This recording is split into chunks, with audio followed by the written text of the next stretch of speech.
News first channel 5 ವರ್ಷ ನಿರಂತರವಾಗಿ ಜನಸೇವೆಯಲ್ಲಿ ಒಳ್ಳೆಯ ಉತ್ತಮ ಕೆಲಸ ಮಾಡಿದ್ದಾರೆ. ಮುಂದೆ ಬರ್ತಕ್ಕಂಥ ದಿನಗಳಲ್ಲೂ ಕೂಡ ಇದೇ ರೀತಿ ಈ ರಾಜ್ಯದ ಜನರ ಸಮಸ್ಯೆಗಳನ್ನು ಮತ್ತು ಆಗುಗಳನ್ನು ಜನರಿಗೆ ತಲುಪಿಸಲಿ ಯಶಸ್ವಿಯಾಗಲಿ ಅಂತ ಕೋರ್ತೀನಿ. ನ್ಯೂಸ್ ಫಸ್ಟ್ ಪ್ರಾರಂಭ ಆಗಿ ಈಗ 5 ವರ್ಷ ಪೂರೈಸ್ತಿರೋದು ನಿಜಕ್ಕೂ ನಮಗೆಲ್ಲ ಭಾಳ ಸಂತೋಷ ಮತ್ತು ಹೆಮ್ಮೆ. ಈ ಸೆಪ್ಟೆಂಬರ್ 20ನೇ ತಾರೀಕು ಪೂರೈಸ್ತಿದ್ದಾರೆ. ನ್ಯೂಸ್ ಫಸ್ಟ್ ಭಾಳ ಚೆನ್ನಾಗಿ ಪರಿಣಾಮಕಾರಿಯಾಗಿ ಜನಪರವಾಗಿ ಧ್ವನಿಯಾಗಿ ಕಾರ್ಯವನ್ನು ನಿರ್ವಹಿಸಿರುವಂಥದ್ದು, ಜನ ಮೆಚ್ಚುಗೆಯನ್ನು ಪಡೆದಿರುವಂಥದ್ದು ನಾವೆಲ್ಲ ಕಂಡಿರುವಂಥ ನೋಡಿರುವಂಥ ಒಂದು ಸತ್ಯದ ವಿಷಯ. ಒಂದು ಹೊಸತನ ತಂದರು. ಭಾಳ ಹೊಸತನದಲ್ಲಿ ಏನು ಅಂದರೆ, ಜನರಿಗೆ ಏನೇ ಸಂಕಷ್ಟ ಆದರೂ ನ್ಯೂಸ್ ಫಸ್ಟನ್ನು ಸಂಪರ್ಕ ಮಾಡಿ ನ್ಯೂಸ್ ಫಸ್ಟಿನ ಮೂಲಕ ನಮ್ಮ ಸಮಸ್ಯೆನ ಬಗೆಹರಿಸ್ಕೋಬೋದು. ಮತ್ತು ಕ್ಷಣ ಕ್ಷಣದ ಸುದ್ದಿ, ಏನೇ ಸುದ್ದಿ ಆದರೂ ತಕ್ಷಣ ಅದನ್ನು ನ್ಯೂಸನ್ನು ಬ್ರೇಕ್ ಮಾಡೋವಂಥದ್ದು ನ್ಯೂಸ್ ಫಸ್ಟಿಂದ ಭಾಳ ಪರಿಣಾಮಕಾರಿಯಾಗಿ ಅವ್ರ ಇಡೀ ತಂಡ ಎಲ್ಲ ಸುದ್ದಿ, ನಮ್ಮ ನ್ಯೂಸ್ ರಿಪೋರ್ಟರ್ಸು, ನನ್ನ ಸ್ನೇಹಿತರು ಮಧುಸೂದನ್ನು ನಮಗಂತೂ ಯಾವಾಗಲೂ ಸದಾ ಸಂಪರ್ಕದಲ್ಲಿದ್ದು ಏನೇ ಇದ್ರೂ ಹೇಗಾರ ಮಾಡಿ ಬೆಂಟಿ ನಮ್ಮಿಂದ ಬಾಯಿ ತೆಗೆಸೋಂಥ ಕೆಲಸಗಳನ್ನು ಮಾಡ್ತಿರೋರು. ಈ ರೀತಿ ಎಲ್ಲರ ಜೊತೆ, ಎಲ್ಲ ರಾಜಕಾರಣಿಗಳ ಜೊತೆ, ಎಲ್ಲರ ಆಡಳಿತ ಪಕ್ಷ, ಪ್ರತಿಪಕ್ಷ, JDS ಪಕ್ಷ, ಕಾಂಗ್ರೆಸ್ ಪಕ್ಷ, ಏನಿಲ್ಲ ಎಲ್ಲರನ್ನೂ ಬಾಯಿ ತೆಗ್ಸೋದು ಚೆನ್ನಾಗಿ ಗೊತ್ತು ಇವರಿಗೆ. ಮತ್ತು ಎಲ್ಲರಿಂದನೂ ಕೆಲಸ ಮಾಡಿಸೋದು ಗೊತ್ತು. ಮತ್ತು ಒಂದು ಒಳ್ಳೆ ರೀತಿ ಸಂಬಂಧಗಳನ್ನು ಎಲ್ಲ ರಾಜಕೀಯ ನಾಯಕರು, ಪಕ್ಷ ಮತ್ತು ಸಮಾಜದ ಎಲ್ಲ ಗಣ್ಯಮಾನ್ಯರ ಮತ್ತು ಸಾಮಾನ್ಯ ಮನುಷ್ಯನಿಗೆ ಏನನ್ನು ತಿಳಿಸ್ಬೇಕೋ ಅವನ ಅವಶ್ಯಕತೆಗಳನ್ನು ಪೂರೈಸಲಿಕ್ಕೆ ಭಾಳ ಶ್ರದ್ಧೆ ವಹಿಸಿ, ಕಾಳಜಿ ವಹಿಸಿ ಕೆಲಸ ಅಂತಾರೆ. ಒಂದು ವೃತ್ತಿಯ ಒಂದು ಘನತೆ ಮತ್ತು ಒಂದು ಪಾವಿತ್ರತೆ, ನೈತಿಕತೆ, ಮೌಲ್ಯ ಎಲ್ಲವೂ ಸುಮ್ಮನೆ ಎಲ್ಲರೂ ವೃತ್ತಿ ಮಾಡ್ಬೋದು. ಒಂದು ಉದ್ದೇಶ ಇಟ್ಕೊಂಡು ಮಾಡಿದ್ದಾರೆ. They have got A purpose.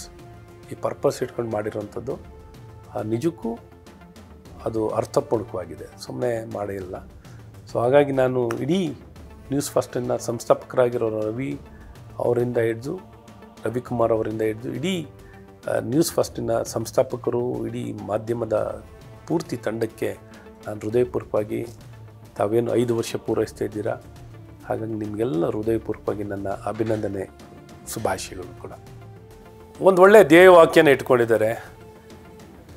News first ನಿರ್ಭೀತಿಯಿಂದ ನಿಮ್ಮ ಪರವಾಗಿ. ನ್ಯೂಸ್ ಫಸ್ಟ್ ನಿರ್ಭೀತಿಯಿಂದ ನಿಮ್ಮ ಪರವಾಗಿ. 5ನೇ ವರ್ಷಕ್ಕೆ ಕಾಲಿಡುತ್ತಿರತಕ್ಕಂಥ ಈ ಸಂದರ್ಭದಲ್ಲಿ ನಾನು ನ್ಯೂಸ್ ಫಸ್ಟ್ಗೆ ನನ್ನ ಅಭಿನಂದನೆಗಳನ್ನು ಸಲ್ಲಿಸ್ತೇನೆ. ಈ ನ್ಯೂಸ್ ಫಸ್ಟ್ TV ಚಾನಲ್ ಹಲವಾರು ವಿಚಾರಗಳಲ್ಲಿ ಫಸ್ಟಾಗೇ ಹೊರಹೊಮ್ಮಿದೆ.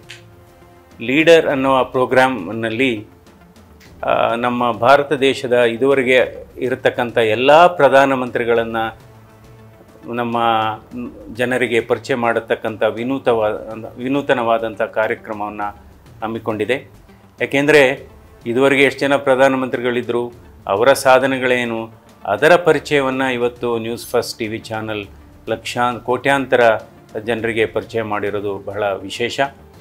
ಎರಡನೇದಾಗಿ ಈ ಸೈಬರ್ ಕ್ರೈಮ್ ಇತ್ತೀಚಿನ ದಿನಗಳಲ್ಲಿ, ಅದರಲ್ಲೂ ಕೂಡ ಈ ಗಣಕೀಕರಣದ ಹಿನ್ನೆಲೆಯಲ್ಲಿ ತಂತ್ರಜ್ಞಾನದ ಸ್ಫೋಟಕ ಆಗಿರೋದ್ರಿಂದ ಸೈಬರ್ ಕ್ರೈಮು ಅದು ಬಹಳ ಜಾಸ್ತಿ ಆಗ್ತಾ ಇದೆ.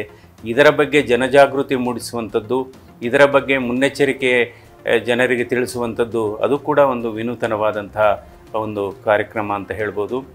ನಂತರ ಇದುವರೆಗೆ ಭಾರತ ದೇಶದ ಮೇಲೆ ಪಾಕಿಸ್ತಾನ ಆಗ್ಬೋದು, ಚೀನಾ ಆಗ್ಬೋದು, ಹಲವಾರು ಯುದ್ಧಗಳನ್ನು ಮಾಡಿದೆ. ಈ ಎಲ್ಲ ಯುದ್ಧಗಳ ಚರಿತ್ರೆಯನ್ನು ಆರ್ಟಿಫಿಷಿಯಲ್ ಇಂಟೆಲಿಜೆನ್ಸ್, ಕೃತಿಕ ಬುದ್ಧಿಮತ್ತೆಯನ್ನು ಉಪಯೋಗಿಸಿ ಅದನ್ನು ಗ್ರಾಫಿಕ್ ಮೂಲಕ ನಮ್ಮ ಕೋಟ್ಯಾಂತರ ಜನರಿಗೆ ತೋರಿಸಿರೋದು ಬಹಳ ವಿಶೇಷ ಅಂತ ಹೇಳ್ತೀನಿ.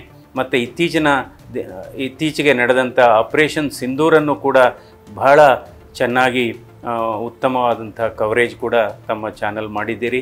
ಸೊ ಇದು ಮಾಮೂಲಿ ವಾರ್ತೆಗಳು, ಸುದ್ದಿಗಳ ಜೊತೆಗೆ ಈ ರೀತಿಯ ವಿಶೇಷ ಕಾರ್ಯಕ್ರಮಗಳನ್ನು ಕೊಟ್ಟಂಥ ನ್ಯೂಸ್ ಫಸ್ಟ್ಗೆ ನನ್ನ ಅಭಿನಂದನೆಗಳು, ನನ್ನ ಆರೈಕೆಗಳು. ಇನ್ನೂ ಈ ಕ್ಷೇತ್ರದಲ್ಲಿ ಹೆಚ್ಚಿನ ಕೆಲಸ ಮಾಡಿ ನೀವು ಜನಪ್ರಿಯತೆಯನ್ನು ಗಳಿಸಬೇಕು ಅಂತ ಹಾರೈಸ್ತೇನೆ. ರಾಜ್ಯದಲ್ಲಿ ಕಳೆದ 5 ವರ್ಷದಿಂದ ನ್ಯೂಸ್ ಫಸ್ಟ್ ಸುದ್ದಿವಾಹಿನಿ ಕೆಲಸ ಮಾಡ್ತಾ ಇದೆ. 5 ವರ್ಷಗಳನ್ನು ಭಾಳ ಯಶಸ್ವಿಯಾಗಿ ಅವರು ಮಾಡಿದ್ದಾರೆ. ಜನಸಮುದಾಯಕ್ಕೆ ನೈಜ ಸುದ್ದಿಗಳನ್ನು ಮುಟ್ಟಿಸೋದರಲ್ಲಿ ಅವರು ಭಾಳ ಪ್ರಶಂಸನೀಯವಾದಂಥ ಕೆಲಸವನ್ನು ಮಾಡಿದ್ದಾರೆ. ಹಾಗಾಗಿ ಇನ್ನೂ ಕೂಡ ಹೆಚ್ಚು ಕಾಲ ಈ ಸುದ್ದಿವಾಹಿನಿ ಜನಸಮುದಾಯಕ್ಕೆ ಉಪಯೋಗ ಆಗುವಂಥ ರೀತಿಯಲ್ಲಿ ಕೆಲಸವನ್ನು ಮಾಡಲಿ ಅಂತೇಳಿ ಈ ಸಂದರ್ಭದಲ್ಲಿ ಅವರಿಗೆ ಶುಭವನ್ನು ಕೋರೋದರ ಮೂಲಕ ಆಶಿಸ್ತೇನೆ. ಒಂದು ರೀತಿಯಲ್ಲಿ ಸ್ಪರ್ಧಾತ್ಮಕವಾಗಿ ಕೆಲಸ ಮಾಡಬೇಕಾಗ್ತದೆ. ಅನೇಕ ಸುದ್ದಿವಾಹಿನಿಗಳು ಇವತ್ತು ನಮ್ಮಲ್ಲಿ ಕೆಲಸಗಳನ್ನು ಮಾಡ್ತಾ ಇದ್ದಾರೆ.